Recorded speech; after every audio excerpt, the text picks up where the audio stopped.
আসসালামু আলাইকুম। স্বাগতম জানাচ্ছি বিবিসি নিউজ আন্তর্জাতিক সংবাদে।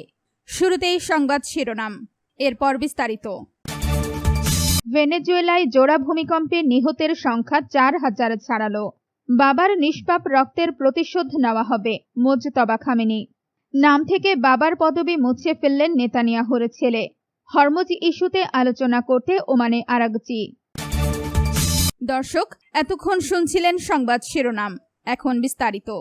আপনি যদি ইসরায়েলের ধ্বংস চান এবং মুসলিমদের পাশে থাকেন, তাহলে ভিডিওতে লাইক করে চ্যানেলটি অবশ্যই সাবস্ক্রাইব করে দিবেন এবং আপনার মূল্যবান মতামত অবশ্যই কমেন্টে লিখে জানিয়ে দিবেন। ভেনেজুয়েলায় জোড়া ভূমিকম্পে নিহতের সংখ্যা ৪,০০০ ছাড়ালো। ভেনেজুয়েলায় আঘাত হানা শক্তিশালী জোড়া ভূমিকম্পে নিহতের সংখ্যা বেড়ে ৪,১১৮ জনে দাঁড়িয়েছে। গত ২৪ জুনের এই ভয়াবহ বিপর্যয়ে আহত হয়েছেন আরও অন্তত ১৬,৭৪০ জন এবং হাজার হাজার মানুষ এখনো বাস্তুচ্যুত অবস্থায় রয়েছেন।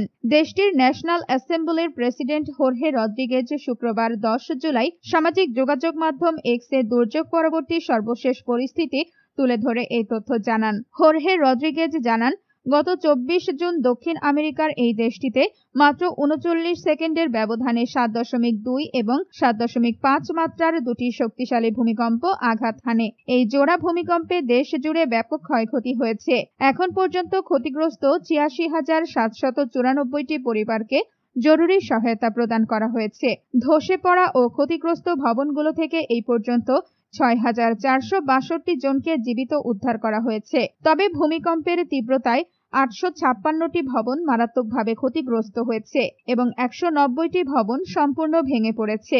আপনি যদি ইসরায়েলের ধ্বংস চান এবং মুসলিমদের পাশে থাকেন, তাহলে ভিডিওতে লাইক করে চ্যানেলটি অবশ্যই সাবস্ক্রাইব করে দিবেন এবং আপনার মূল্যবান মতামত অবশ্যই কমেন্টে লিখে জানিয়ে দিবেন।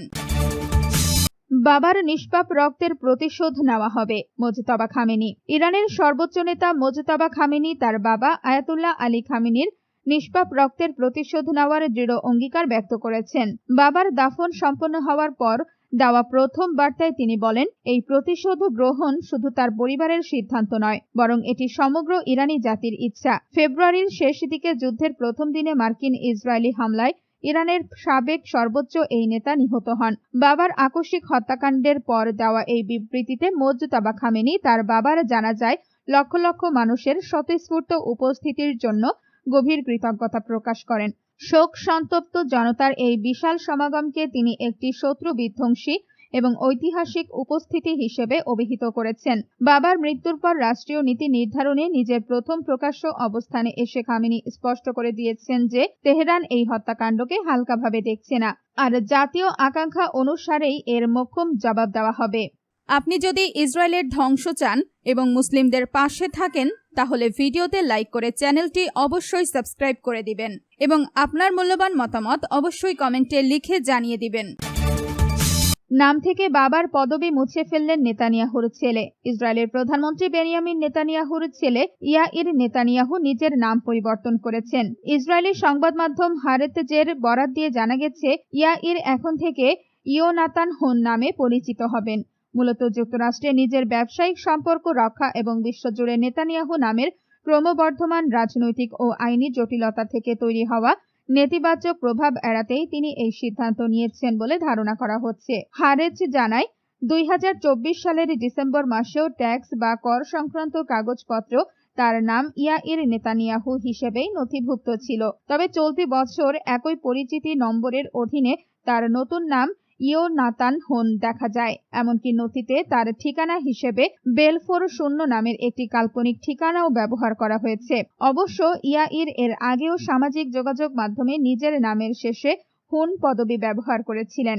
এই হুন পদবিটি মূলত তার মা সারা নেতানিয়াহুর বাবা সামুয়েলের আদি পারিবারিক নাম ছিল, যা পরবর্তীতে পরিবর্তন করে বেন আর্টোজি রাখা হয়। আপনি যদি ইসরায়েলের ধ্বংস চান এবং মুসলিমদের পাশে থাকেন, তাহলে ভিডিওতে লাইক করে চ্যানেলটি অবশ্যই সাবস্ক্রাইব করে দিবেন এবং আপনার মূল্যবান মতামত অবশ্যই কমেন্টে লিখে জানিয়ে দিবেন। হরমুজ ইস্যুতে আলোচনা করতে ওমানে আরাগচি। ইরানের পররাষ্ট্রমন্ত্রী আব্বাস আরাগচি হরমুজ ইস্যুতে গুরুত্বপূর্ণ আলোচনা করতে ওমানের রাজধানী মাসকাটে পৌঁছেছেন। দেশটির আধা সরকারি বার্তা সংস্থা তাসনিম এই তথ্য জানিয়েছে। প্রতিবেদনে বলা হয়েছে, হরমুজ প্রণালী দিয়ে জাহাজ চলাচল এবং এর নিরাপত্তা সংক্রান্ত ব্যবস্থা নিয়ে তেহরান ও মাসকাটের চলমান আলোচনার অংশ হিসেবে এই সফর করেছেন আরাগচি। জানা গেছে, গত 2 মাস ধরে এই বিষয়ে ইরান ও ওমানের মধ্যে ধারাবাহিক আলোচনা চলছে।